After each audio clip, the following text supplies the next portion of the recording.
Hello guys! Welcome to Amo Kusina. Tara, samahan niyo ako ngayong araw. Magawa tayo ng dates cake or tamar cake sa Arabic. Mayroon ako 2 basong tamar. Ito na yung ating tamar. Nakuha na natin ng buto. Ilagay na natin yung ating gatas, 1 baso, at hayaan natin siya ng 15 minutes or 20 minutes bago natin siya i-blender. Sa isang kawali, maglagay tayo ng 1 basong asukal. Tutunawin natin at gawin natin caramels. Konting tubig.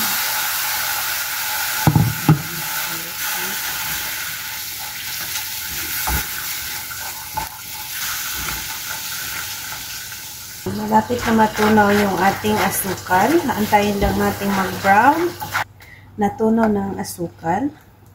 Lutuin pa natin ng 2 minuto bago natin uli lagyan ng tubig para maganda ang kanyang pagkapula. Sa paggawa nitong pagtutunaw ng asukal, kailangan laging haluin at tama lang ang kalaki ng apoy. Huwag papabayaan para hindi siya masusunog. Kapag ganito nakapula yung ating asukal, ilagay na natin yung tubig, 1 basong tubig.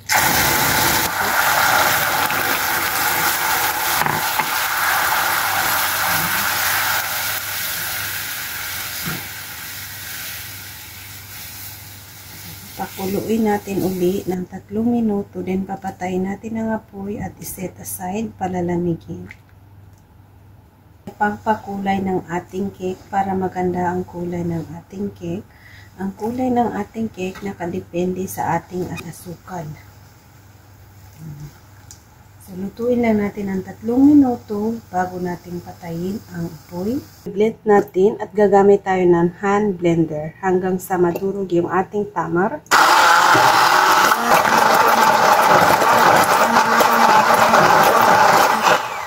Kapag ganito na siya, pinong-pino na, ay papatayin na natin. Ito na yung ating tamar pagkatapos natin siyang i-blend. Yung niluto nating asukal kanina, ngayon ilagay na natin dito sa ating tamar. Ganyan ang sinasabi ko kanina sa inyo guys, yung ating cake nakadepende sa ating asukal. Haluin natin.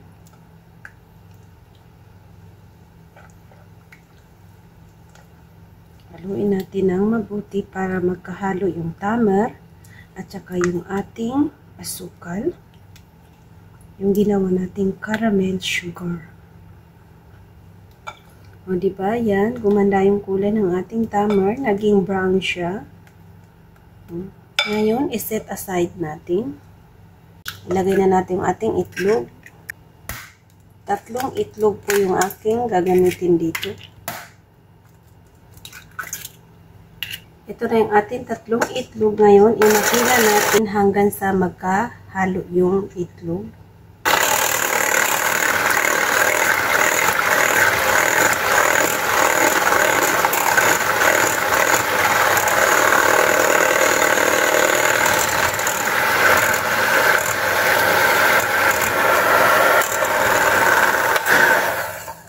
Pag ganito na yung ating itlog, bulang-bula na, patayin na natin. Mantika, kalahating baso. Kalahating basong asukal.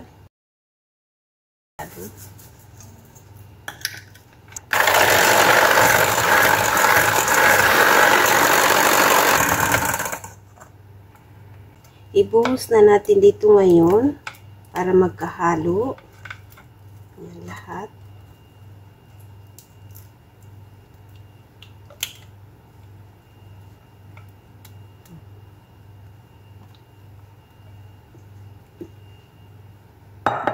Haluin natin muna ng mabuti bago natin i-blend uli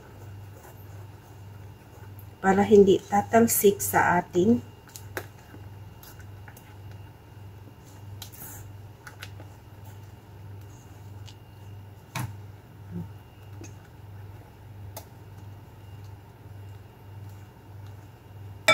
pag nahalo, blend na uli natin.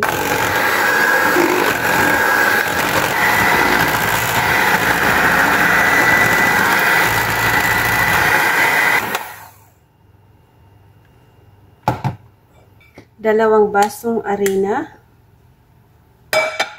2 teaspoon baking powder, 1 teaspoon baking soda, 1 teaspoon cinnamon powder.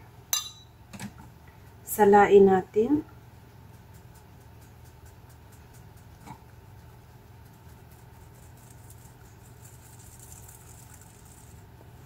Half teaspoon asin. Haluin natin ang mabuti.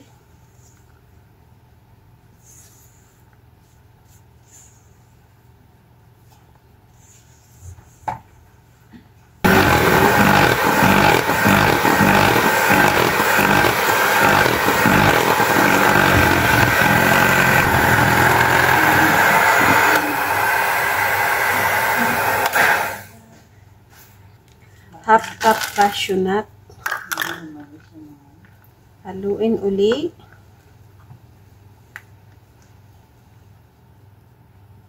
Nilagyan ko ng harina at saka tahina at oil yung ating lalagyanan. Ngayon ilagay na natin yung ating dough.